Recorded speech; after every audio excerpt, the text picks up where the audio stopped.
Hello, everyone.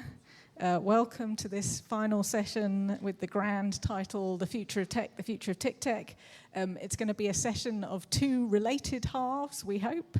In the first half of this session, I'm joined on stage by some of my colleagues at mySociety. Some of them have been allowed to take off their red shirts, so they are back in their roles as civic tech professionals and not conference organisers. We're going to talk about the way in which we are responding to new tech, which has been a theme throughout the last 2 days. And the kind of reason we wanted to do this as a bit of an experiment is that developments in AI over the last few years have really changed what's possible in different areas. But also the new tools that we're seeing, and a lot of them kind of neural network-based large language models, they've also got quite a different profile of capabilities and uses from previous generations of tools that we've been using. And our reflection was this is something we need to respond to as a society, but also in our sector. And we think it's important to engage. We want to be understanding what tools are available, but to do that critically and also to do it transparently. So for the first half of this session, we're going to talk about what that process has been like for us, some of the kind of principles, practices that it sparked for us, and then we're going to open up for a little bit of questions and discussion on how the process has been for you, how your organizations are responding. We hope that is going to be a good lead into the second half of the session, which is going to be talking about TICTeC. As you know, our aspiration is for it to be, as a program, a good support for pro-democratic tech. So really kind of asking the question of whether there are things we could go further on or other approaches that we ought to consider going forward. So to kick off that first half, I'm joined here by Alex Parsons, our Democracy Program Lead, Zarino Zapier, our Climate Program Lead, and Julia Cushion, our Policy and Advocacy Manager. And Alex, I'm going to ask you to kick us off by talking about the way in which we've approached generative AI and machine learning overall. Cool. Hello, everyone. So yes, I'm going to talk a bit about the sort of processes we put in internally and some of the stuff we published in terms of how we're sort of thinking about how we should work in this area. So mySociety's approach to AI, theory and practice. So this is the theory bit of it. So this is both an extension of the question we always want to ask is how do we use technology correctly to solve problems?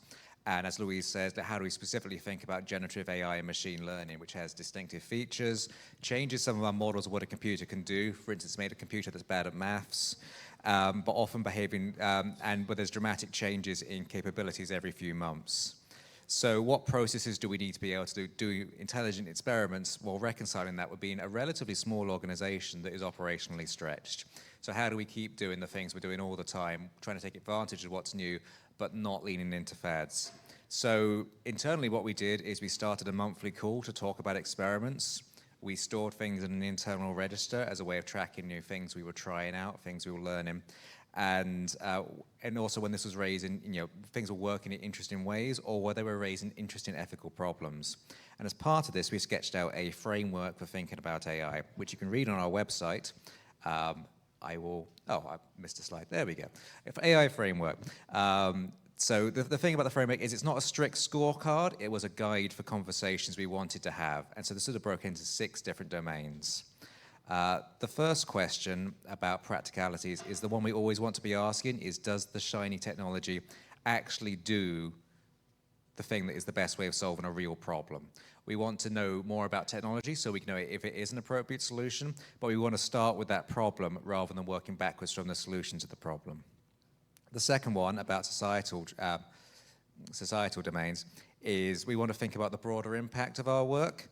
We do want societal change, that's one of the goals as an organization, but we want to make sure the work we're doing is aligned with that and sort of think about what are the wider implications of not just us doing this, but other people doing it as well. The third question is just 3 or 6 on the list, but it's a biggie. The legal and ethical issues of using AI. So large language models pose different ethical problems and ongoing and unresolved legal issues. So this isn't just about how we feel about it. Like heavy integration with platforms with large ongoing legal issues are a big risk. We haven't yet sort of codified this as a set of ethical principles, but it's sort of the discussions we've been sort of working through. So for instance, we've generally made a decision not to include AI art in our work. There's an example of small and effective models that we've decided not to make use of because they've been trained for political censorship. And we have questions, if not a firm stance, if we want to lead by demonstration on fully open models. And all of these sort of relate to questions about reputation. It overlaps with things because doing things that don't work damages your reputation. And we like to think we've earned a reputation over the last 20 years. And something that surprised me, and possibly shouldn't have, is that we're the small organization and we're trying to think about how we do stuff that solves real problems. But we've also seen very large organizations invest heavily and produce things that just aren't good enough, do not solve real problems, and cause them reputational damage in doing so. So there is, and will continue to be, a backlash against bad AI tools.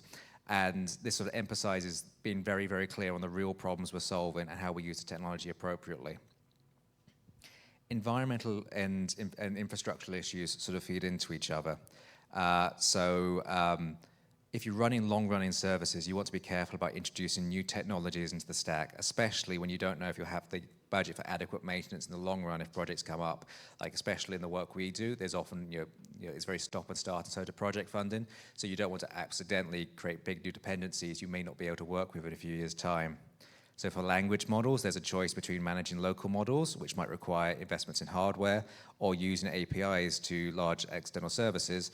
Where user privacy is important, you need local stuff, and that requires additional infrastructure requirements if you want to handle volume. And this might be too much of an issue to work out. So there may be things that solve a real problem, but represent a real stretch to us as an organization. So as we're going to talk a bit about our experiments with smaller models, but also we've experimented using approaches like vector search to make data sets that can be used in a traditional way. So try to blend the sort of capabilities of large models with ongoing infrastructural issues. And similarly, like the infrastructure of AI has an environmental impact. In general, the impact of individual requests is small, but the scale of worldwide use now drives new requirements for non-green data. So we want to have a sense of our usage here to understand if it's crossing a line in something where we want to keep tracking it alongside the way we track our existing infrastructure. We track both our staff and impact of our service, and sort of have a sense of when it's sort of entering lines like this needs to be accounted for independently, and are we comfortable with that? So those are the kind of things we're asking ourselves about how we use these approaches. We want to keep a clear eye on the prize, that these new technologies may help us address the problems that cause serious issues better. And so I'm going to pass over to Zrino to talk some about how we've applied different approaches to what do they know. I think I'm going to go... Do you want the clicker though? Yes. There you go. Cool. Hello. I'm going to go... Oh, this clicker. Amazing. Yeah, a very quick case study on, as Alex said, kind of how we've approached this on the transparency side of mySociety. So, as you know, FOI responses often come with attachments. Those attachments, in our case, are often spreadsheets. Spreadsheets can often have hidden data inside of them, columns, pivot tables, caches, and that hidden data can contain stuff that shouldn't have been made public in the first place. And the public nature of what do they know? It's one of our biggest services, accounts for a large number of the FOI requests made in the UK. And the archive of past responses that are stored on what do they know increases the risk of some data being inside these attachments unbeknownst to us and the authorities that release the data.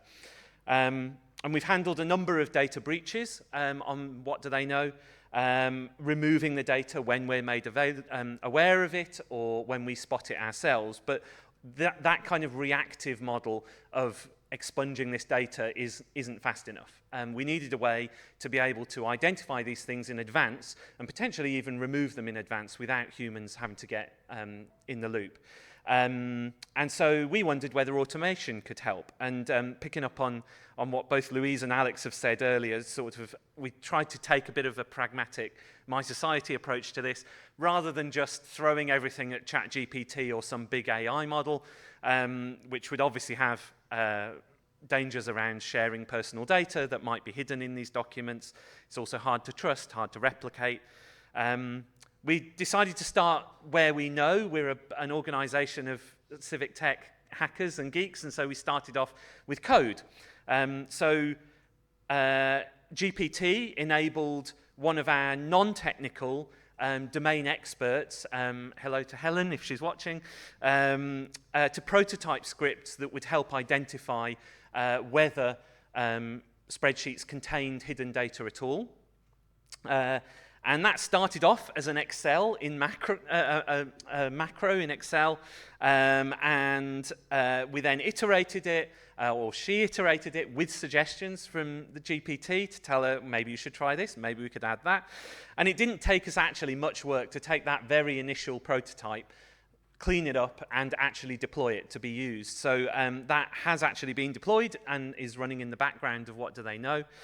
We call it the Excel Analyzer, and as you can kind of see at the top, there's a flow chart with the robot handling the very first step of that, and then everything below that is handled by a human. So at the moment, all it does is say that, hey, there's some hidden data in this spreadsheet that was just included in a response. Should you do anything about that? Maybe you should open up the spreadsheet and take a look. But obviously, we are not happy with just doing the first step of that, because it feels like there's more optimization we could make there. So the next step was identifying the data within those hidden fields. So the idea is that we could push down a little bit more and use the right tools again for the right job. So in this case, actually, our robot didn't need to be very clever. It can just use regular expressions. It can find things like passport numbers, NHS numbers, postcodes, addresses. We actually use a little bit of NLP to identify things that look like they might be names. And the benefit of getting the computer to do all of this, poking around inside the hidden fields, is that a human doesn't have to do it. And sometimes some of the data that is inside these documents can be quite distressing. And so getting the staff or volunteers to have to scroll through lots and lots of this data that could pose a risk to people's well-being or even lives, if we can get a computer to do that instead, then great. And then it can just flag up to the human when something needs acting on. Ultimately, we're wondering whether we could maybe provide a service like this to public authorities to run either via an API or inside their own firewalls to check the responses that go out before they're even published. So that because we're only receiving the responses that come into What Do They Know. We don't know what's included in the documents that these authorities are sending out to regular FOI users, which is still, sadly, the majority of FOI responses in the UK. So if we can stop it at source, then maybe we'd be able to remove that personal identifiable information beforehand. I wanted to quickly, before I wrap up, give another example of where we've been making more use of AI, and that's around immigration status. So a big problem for us on What Do They Know is that despite this massive warning at the top of the Home Office authority page on What Do They Know, people still write FOI requests to the Home Office asking for information about their visa or immigration status. They shouldn't be doing it. It's not the right avenue. They won't get the answers through FOI. They'll just get redirected, but it wastes time for them and for the public authority. So we've been exploring how we can use LLMs to help us detect that immigration correspondence and redirect it, or ask the requester to do something different. Existing models just really weren't very good at throw a load of requests and say, is this about an immigration topic? They actually turned out not to be very good at detecting that. So we created our own fine-tuned model based on Llama and trained it on a corpus of synthetic FOI and subject access requests, which was generated by a much bigger 70 billion token Llama model at first. And that looked fairly promising. So we thought what we'll do next is we'll feed all of the Home Office, well, actually, no, I think it was more than that. I think it was generally like a load of 20,000, I think, FOI requests into it and see whether it manages to detect whether they are about immigration correspondence or not. Turns out it was about 98% accurate with the requests that we gave to it from that had been sent to the Home Office. And so immediately, actually, just the fact that it had categorized those, and we went through and checked, and yet 98% of them were right, then that was 5,000 requests that we could immediately just hide on What Do They Know, that we didn't know were there, and it had identified as part of testing that they were sitting there. But then the idea is that, and hopefully very soon, we'll be deploying that to What Do They Know so that it can start checking as new requests come into public bodies, potentially not even just the Home Office, but other authorities too, for it to be able to detect that these are happening. And it's even fast enough now. Originally, when we first started this, it was too slow, but now it only takes a couple of seconds to scan a request. Maybe we could insert it in the flow. So when somebody is writing their request, we could detect, hey, that looks like you're asking for your immigration status. Maybe you should submit a subject access request, or maybe you should contact the Home Office through their official channels instead of submitting this FOI, which they're just going to refuse. Finally, a nice thing about this is it turns out that once you train a model on FOI correspondence, even on synthetic data as we did, it turns out to actually know quite a lot about FOI. And you can get it to answer lots of other questions about all the other FOIs that we have in What Do They Know. So we used another fine-tuned model to help us categorize, is this thing an EIR request, environmental information request, or an FOI request? Because then we can help people direct them towards the right support for when things get refused, because there's two slightly different laws in the UK as to the two types of request. And we iterated it even further to start clustering and categorizing requests already on What Do They Know. And we built the output of that into this Learn page. I mean, it's only categorizing. It's something very simple. But feedback we've had from this is that it's really demystified what type of information I can request on What Do They Know, how have people worded requests for the kinds of information I'm interested in. This topic page just scrolls and scrolls. There's lots of other topics. Yeah, that's just been another way that we're trying to kind of pragmatically and just little by little introduce bits of AI into What Do They Know where it makes sense. But thank you. I think I'm passing over to Julia. Yes. Do you want to come up here or are you staying there? I think I'll stay here if that's okay. Great. Thanks, everybody. So I'm here to talk a little bit about our thinking about whether we use AI or volunteers or AI and volunteers as part of our work. And to do that, it's worth having a look at some of our recent projects. So here is a very rare picture of people that we have worked with that is not a screenshot of a Zoom call. And so I think that is always very nice. These are some of the volunteers on the Council Climate Action Scorecards project that we do in collaboration with Climate Emergency UK. From its inception in 2021, the Scorecards project has always been a huge crowdsourcing effort. There's over 100 volunteers in each iteration, and so these are just a few of them. The Council Climate Action Scorecards asks 93 questions of the over 400 councils in the UK and produces a scorecards as a result of it. This year's scorecards is actually launching next Tuesday, so a date for your diary. And yeah, the data to support those 93 questions comes from three sources. There's national data, there's data derived from freedom of information requests using What Do They Know that Zarina's just been talking about, and then there's also volunteer research. And so starting with that volunteer research, when we joined the project, Climate Emergency UK's volunteers were working in a handful of extremely large, extremely cumbersome spreadsheets, and our brilliant developer Struan worked to build Grace, which is a crowdsourcing platform. And so you can see the kind of top left screenshot there is an individual question built into Grace that a volunteer can go through and answer the questions for. And then the bottom right-hand side is the kind of admin overview, so you can see the progress there. And this let each volunteer tackle little chunks of the information process a bit at a time, and gave the CUK team a chance to have oversight of the process. And then for the FOI side of the work, we experimented with AI extraction of the data that came back from the Freedom of Information requests themselves, but found that the accuracy and speed were not useful enough at that time. So instead, our solution was, again, software. And what you're looking at here is What Do They Know projects, which allows multiple volunteers to extract data from different FOI requests, all part of the same batch request. So a similar kind of principle, which is just allowing volunteers to look at this huge problem bit by bit and then have both the volunteer view and the overview for the admin side. And there's two parts of it, both the classifying there of, has the request received a response and what kind of response, then also the data extraction part. Happy to answer more questions about that after.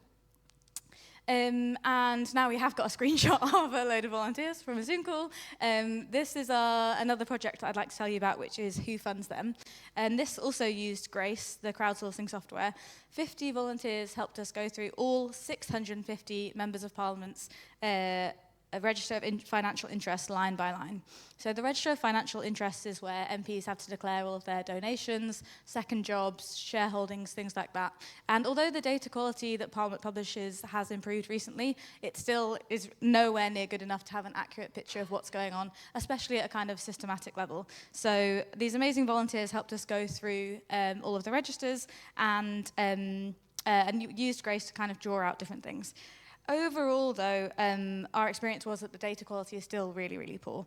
The forms are poorly designed and the rules aren't enforced, leading to huge data gaps and wildly different interpretations of what each category was asking. There have been AI attempts to try and extract data and draw conclusions from the register, but they have largely been limited due to this poor data quality that we engaged with. So we really felt that this was a problem that needed real people to understand what was going on. And after a lot of work, we released a new report and new data on They Work For You. And so you can see just a section of that summary there that we were able to produce with the help of volunteers. And so we categorized some of the donations and got to separate out the different types of donations that were going on. And there's a bonus picture of Alex in a suit because he recently gave evidence with Rose, who I think is in the audience, to Parliament about some of those findings. And the last little bit from me is about all-party parliamentary groups, which is the second part of our Who Funds Them project.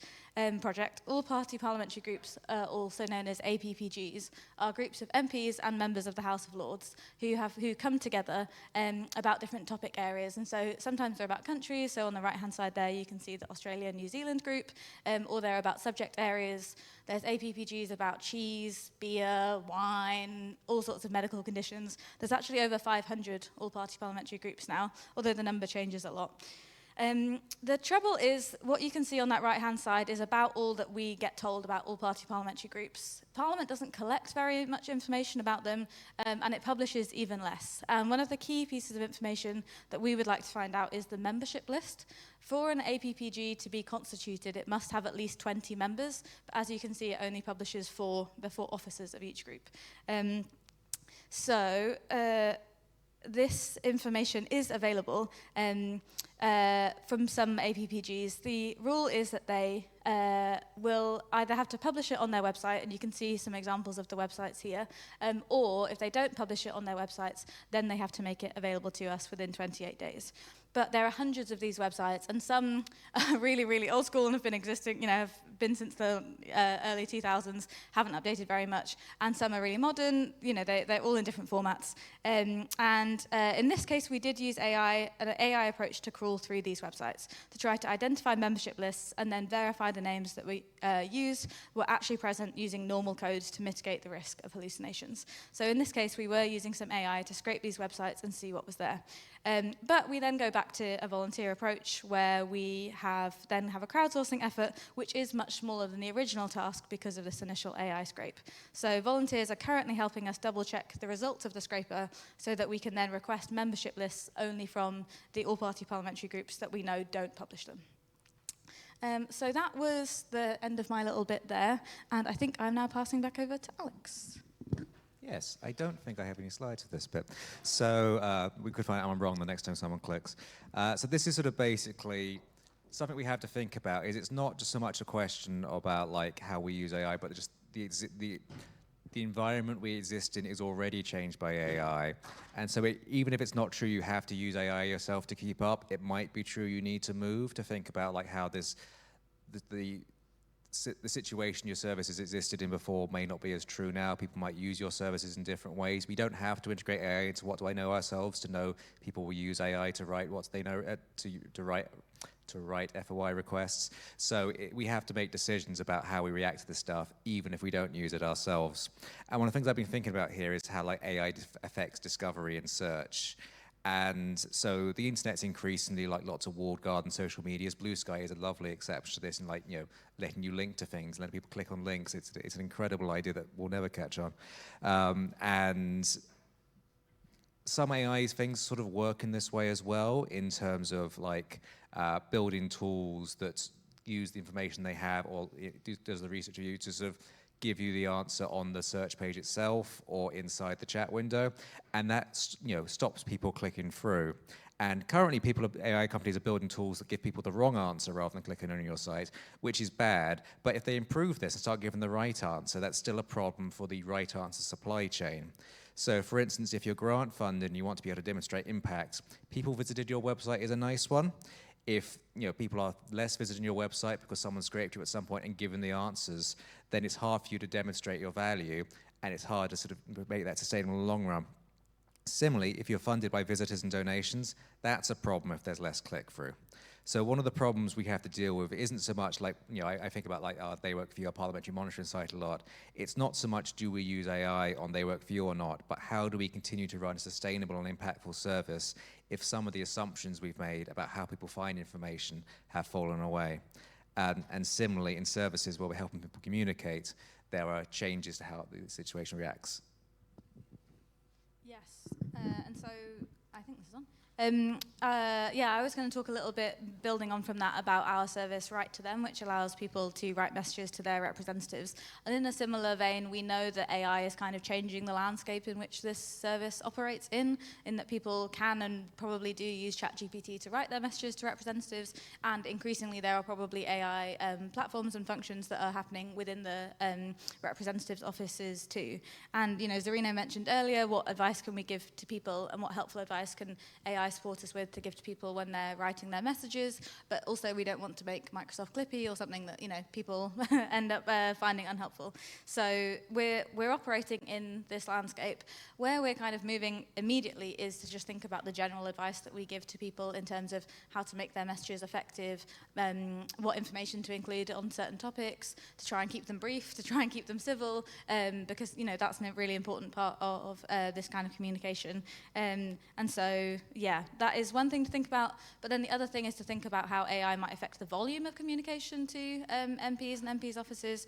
And so this idea of using an MP using their mailbag as a kind of proxy for public opinion, we might want to have a think about how that works now, and what is our role in that? Do we want to increase volume? What efforts we're making might increase volume? I think at the end of the day, we're trying to increase the effectiveness of the people, helping people write effective messages to MPs and help their problems be solved. We don't think the pivot is to use more AI at both ends, but thinking about tools and processes to better understand representatives' opinions of constituents, and to add more human-centered support and advice to help both constituents and representatives set themselves up with the best chance of solving their problems.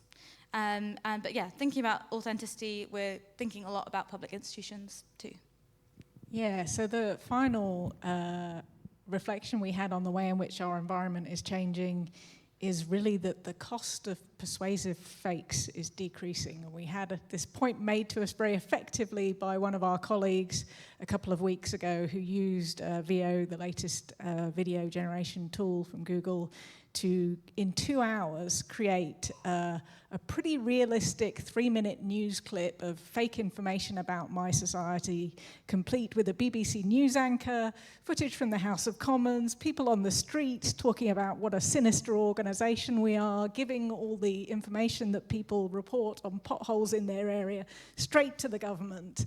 And you see something like that. There are a few tells still, but you sit and you think, wow, things are changing around us. And we have been, for the last 20 years, a kind of resupplier of information from Parliament, from public authorities with what do they know.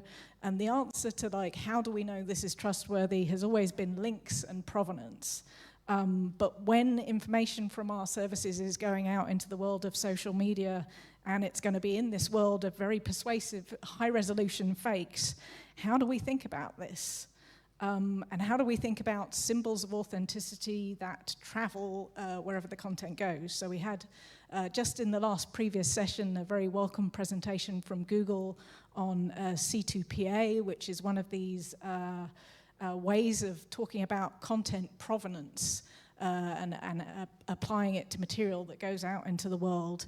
And I guess my reflection on this, and it'll be interesting, and we'll pass straight over to kind of reflections and questions from you, is that as people who work in and around institutions of democracy, we do need to start thinking about how we build ecosystems of trusted content. And I think that has an element of provenance, but also an element of transparency as institutions about how we produce that content. Where has it come from? So I guess that was my thing to throw out to the community. Really happy now to turn it to you for kind of questions, reflections. Certainly be interested to hear about how you're dealing with rapid evolution of tech and AI. We may have just exhausted everyone.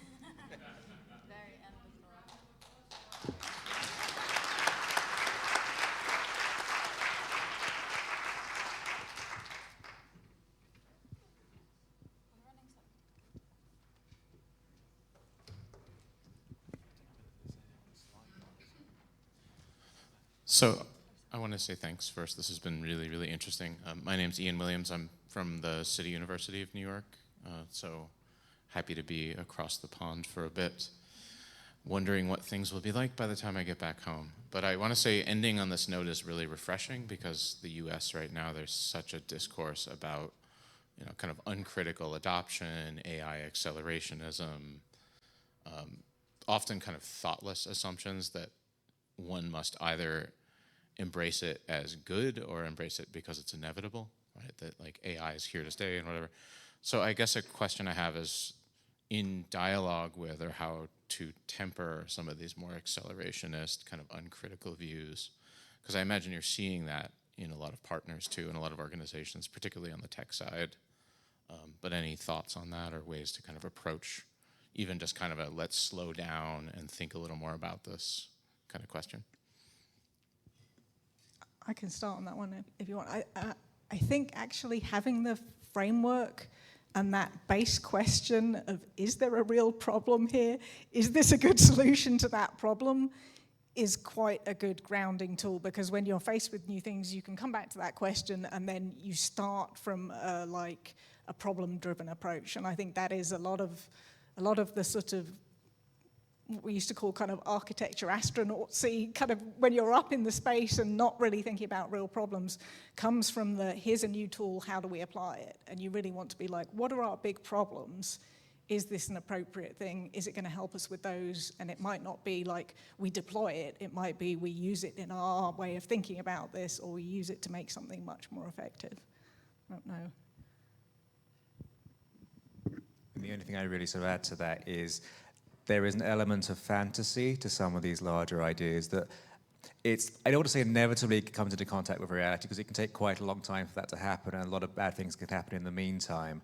But that's why I think it's important to do all we can practically to demonstrate what measured good use looks like, and sort of I think the idea that there is no way, we could choose not to adopt AI in lots of different ways. You could choose to regulate it out of existence. It is a choice to be made, and I think there are real reasons to choose it in some cases because it has real value. But I think it is useful to understand that as a choice rather than something that is forced upon us by a technology coming into existence. That can be the argument. It's a policy argument like anything else, and it's just good to keep that grounded like that. Also interested at this point to hear other answers from the audience as well as questions.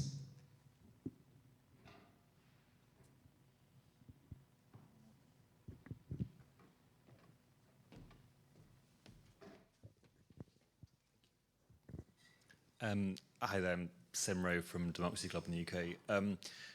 mySociety came about, maybe simplifying it a little bit, but came about from some technologists that understood the internet a bit earlier than the politicians and started making some stuff that helped citizens understand that and were very native to the internet early on. Do you think there's a kind of dog that isn't barking in terms of the CivicTeC pipeline here?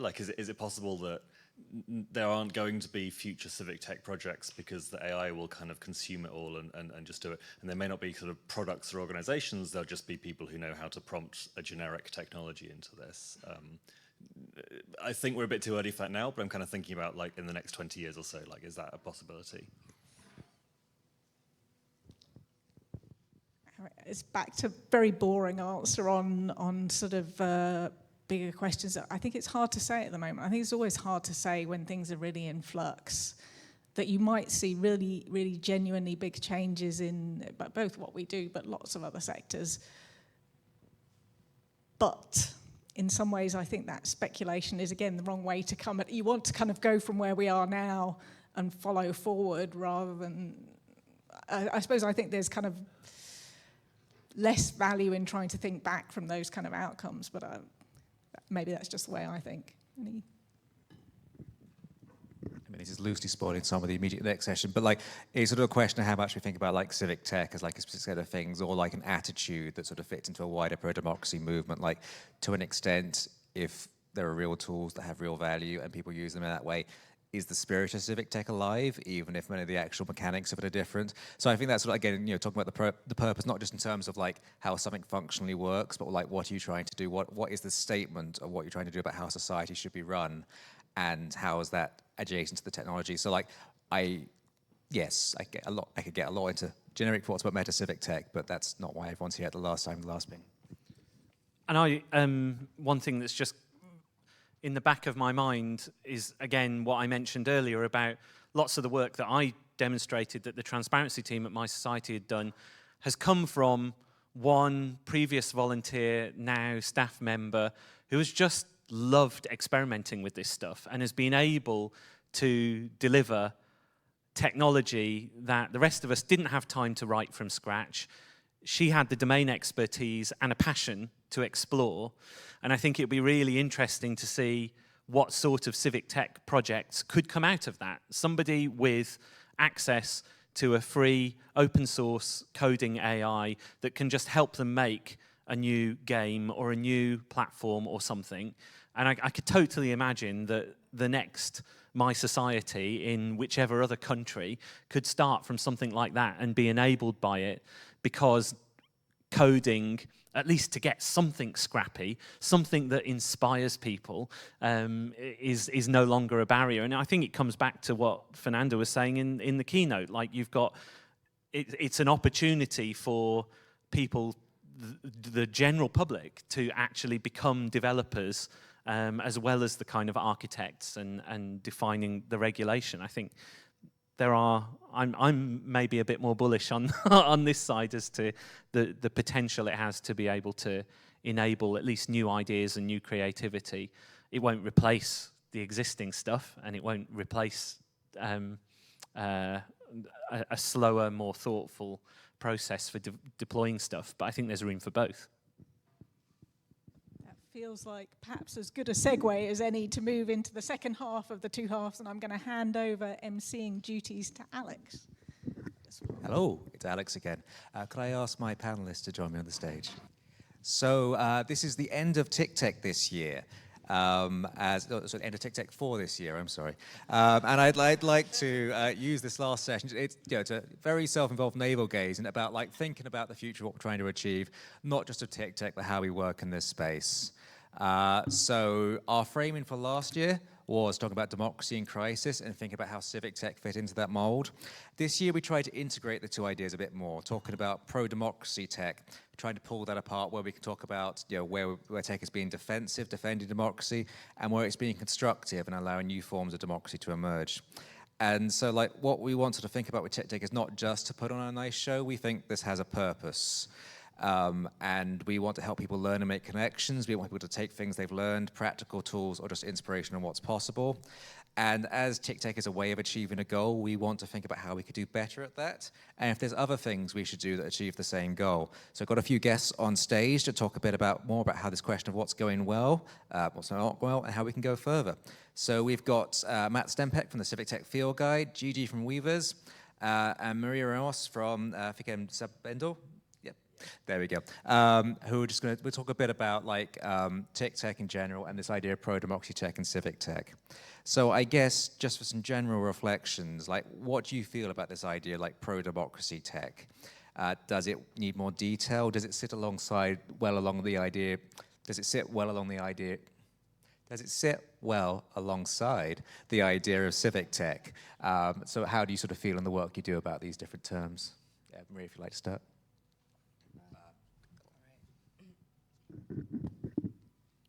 Hi. So thank you again for the mySociety team for creating this space. I think, at least of what I know, it's the only conference that is completely focused on this one part of democracy that is so important. I think from the questions that we were talking about before, do we separate civic tech between constructive and defensive? And I tend to think they're going to be together more and more. So, for example, in Brazil, we created this system for people to make anonymous requests. So that's a constructive tool for people to make FOI requests, but also defensive for potential retaliation. And we need to archive data in non-governmental platforms as well, because you've seen in the US, they just wipe out large historical data out of nowhere. So platforms like How Do They Know, or Achados e Pedidos from Abrage that Reinaldo presented before. And yeah, I have some other things, but I'll... Yeah. Okay. For me, when I saw the kind of concept on the website, when I saw the news about the TICTeC is coming, I'm not sure whether I clearly understand about the two splits of the concepts, because if you live in Thailand, even the word civic tech is not familiar with other people. So I try to discuss about it with my team, and we try to map our project to see which one we can maybe propose to join this event. But for me, I think it's interesting because one question pops up during our discussion is whether it could be both at the same project, or whether it just only be either or. So I don't know, I might not have found the answer in this conference yet, but for me, I think it doesn't that matter, because we see, maybe you may identify your project in some way, but maybe other things another way. So I think it's just a kind of guidelines to kind of help us identify our purpose, but at the end of the day, it might not matter to kind of label it or put it in the frame. But the other thing is, I don't know, in my country where the environment is not that healthy to civic engagement, most of our project is focusing on defensive things, because we see the problem and we kind of run into it. But I realized from this conference that to build a kind of a constructive effort needs other stakeholder, needs other strategy, and need a lot of public engagement to build the idea towards them. So I think it's a good thing that this concept introduced me in this conference. Yeah. My short answer is I think it's a fine name, and it's actually easier to describe to people that aren't in civic tech. They know what democracy is, maybe, more than they know civic tech. But I find it way more entertaining to watch panels when people disagree. So I'm just going to fight that fight. We've seen in this field, Steiny wrote the blog post a while ago that civic tech won the name game because we were competing with eGov and other names for the field. When I'm talking to someone completely outside the field, I might say tech for good. And then you say, what's good? You say, well, pro-social good and UN SDGs. But I found there's a perverse incentive that funders introduce in our field where, and this happened with multiple framings, where funders come in and want to reshape the field in their image with their preferred terminology, and they literally pay us to use that terminology, and then maybe 5 years later, they lose interest in the field, and suddenly we're disjointed. The little work, like the Thai example is great because it's a lot of work to popularize the name of this field, I found, as someone who's been trying to, and we still have made so little progress in the scheme of the world with civic tech. The reason I like civic tech is a lot of us started using it consistently. That's all I really cared about in terms of we have one we can all use. And even though democracy tech I think is clearer, we're sometimes doing it for funders that might lose interest in us anyway. And I think that's a challenge. And that's the same thing's happening with public interest tech, with digital public infrastructure, which it took me a while to realize that that's like what we used to call GovTech, And there's times to move on. Like we don't want to all still be talking about eGov. I just think if we are going to move on, we need to not do it ahistorically. We need to make sure we bring along, Rich made a great point today that inside of government, some groups are relearning the lessons that we've learned for 20 years already, and we don't have time to lose on that. So I trust mySociety not to be ahistoric as one of the ones who created the field, but that's just my caution, I guess. No, it's a real sort of question in terms of the framing, because I think some of the drive for us was we absolutely consider ourselves a civic tech organization in the way it's defined, and it was this sort of sense like how do we sort of describe ourselves as part of a wider democracy movement in a way that is clean. But I think the way I use it is always civic tech / pro-democracy tech. It's different things for different audiences. I'm just trying to work out, and similarly, I would struggle to divide our services cleanly into defensive and constructive. I think they sort of reflect different impulses. And so, it's something I'd like to develop a bit more to see if it's a useful framing. But I think we're going to be using all these terms and many more for many years to come. But I think there's something quite nice at the core of civic tech, this sort of idea of sort of working by demonstration of what's possible. And I think that's a nice thing we can sort of bring to a wider movement. But I'll stop talking and ask another question. So I guess, what other things do we need to do other than TICTeC to make sort of a success of civic tech, pro-democracy tech? What can we do that sort of, it was sort of working, this is a global conference, but if we want to make a difference locally, everywhere, what do we need? Sorry, that's an enormous question, but anything you want to say off the back of that? Please fix all the problems everywhere. Yeah.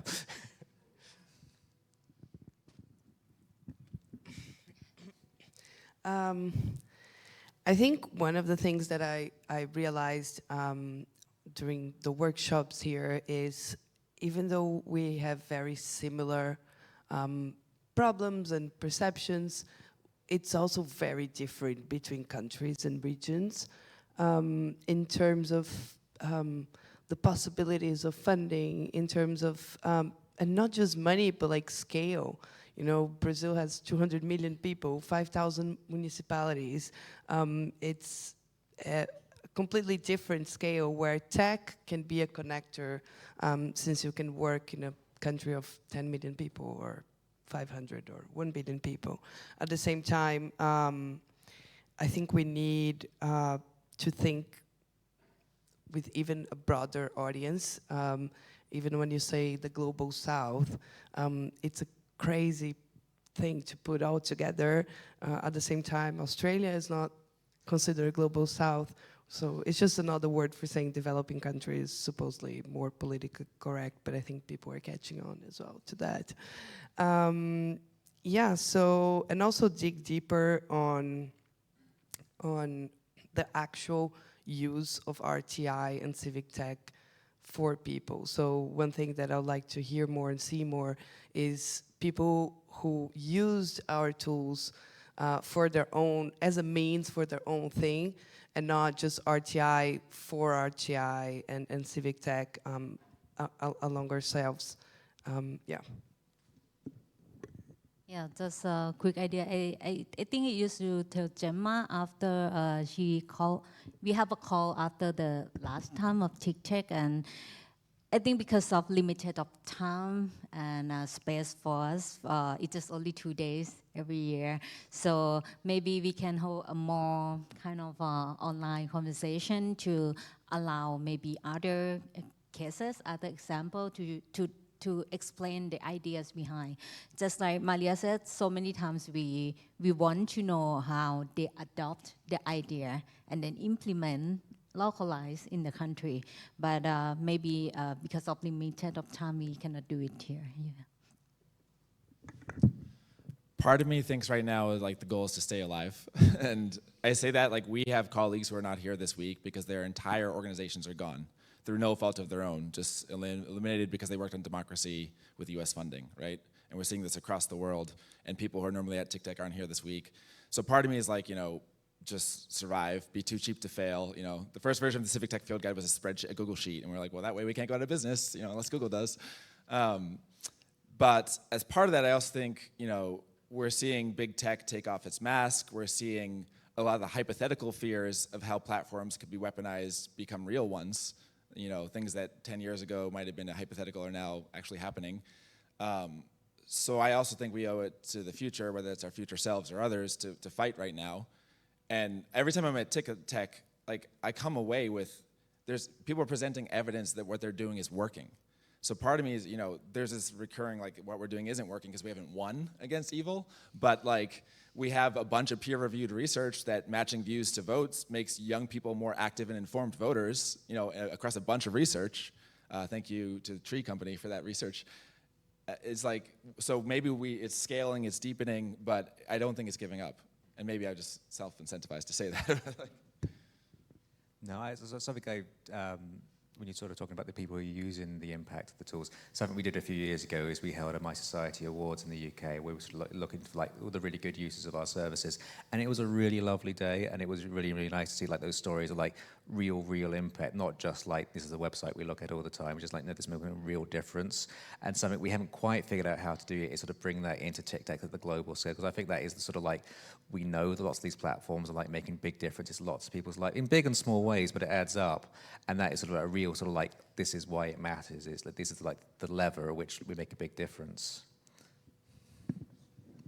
Just to complement, I think there's one story that we use in Brazil, every organization uses. There's one story from one student from 2016, and nobody like updated it. So it's just like this one citizen who used the portal of transparency to find out corruption in her university. And it's been almost 10 years, and we don't have a new example of concrete things that what we're doing is like, impact. We usually talk about impact in like, oh, open an investigation or some, but like really, did someone actually use this to do something and not just, oh, this is a cool tool? So we are in the last few minutes. So I'm just going to quickly ask for like a very quick thing from each of you. Like, what are you taking home from TICTeC this year? Is there just one thing that you've found inspiring or useful or interesting? I'll go first with the hope. In addition to the research, the voting aid applications, just evidence that what we're doing is actually working, even when we doubt it. There is peer-reviewed evidence of that. But also, like, I don't know, we have Rich Gevers inside of, the digital transformation unit, digital service unit of a 63 million person country who is taking everything our field has learned and is going to go implement it, no pressure. But like, there's progress, there's traction. And it's easy to want to give up right now because we're fighting against some pretty macro historical forces, and our little websites maybe aren't meant for that fight. But I do think like it's starting to show all this work we've done. So I'm taking that back, which is why I come to TICTeC, both for the hard evidence and just the morale boost of seeing other people doing similar stuff in different countries. Firstly, I think personally, I got mentally support because it's a lonely job in my country, and I believe some of you may feel like that. So it feels like we are not doing it alone. And every time I want to be here at TICTeC, and I'm glad that's happening in person. Secondly, I can say that inspiration that you made when you present or you have conversation with me is kind of turns into some tangible action. For example, last year I talked with the keynote Maria from Argentina, and after that I think I'm gonna be like her in some way. So I contact her, and she sent her team to help us to kind of create the tools for detecting cross-border corruption, and it just finished at the beginning of this year. So maybe today I'm not at your point, but every story you told is a kind of influenced me, and I will share with my team that one day we will be like your organization, we will achieve some impact like yours. And the last thing is, of course, the kind of help and support, because if we want to be at that point. So I would like to make sure that if I ask from any of you an email, I will contact you for help for sure. Yeah, thank you.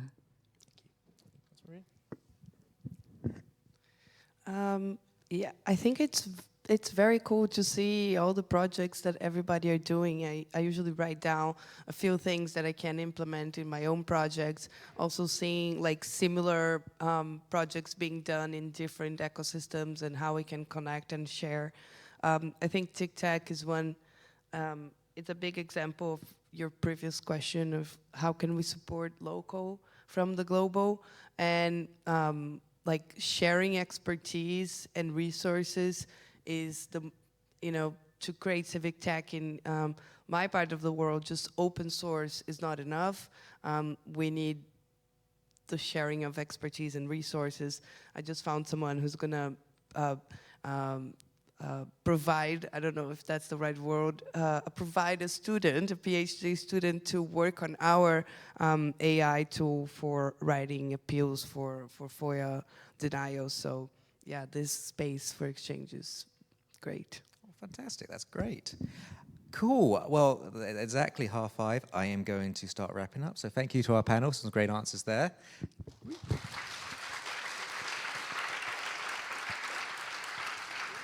And I now, I'm just going to say goodbye to everyone, so you can stay there for a sec. So, and that wraps up TICTeC for 2025. So I got a list of people to thank here. So thank you so much to all of you, to the keynotes, the panelists, the speakers, and all the attendees.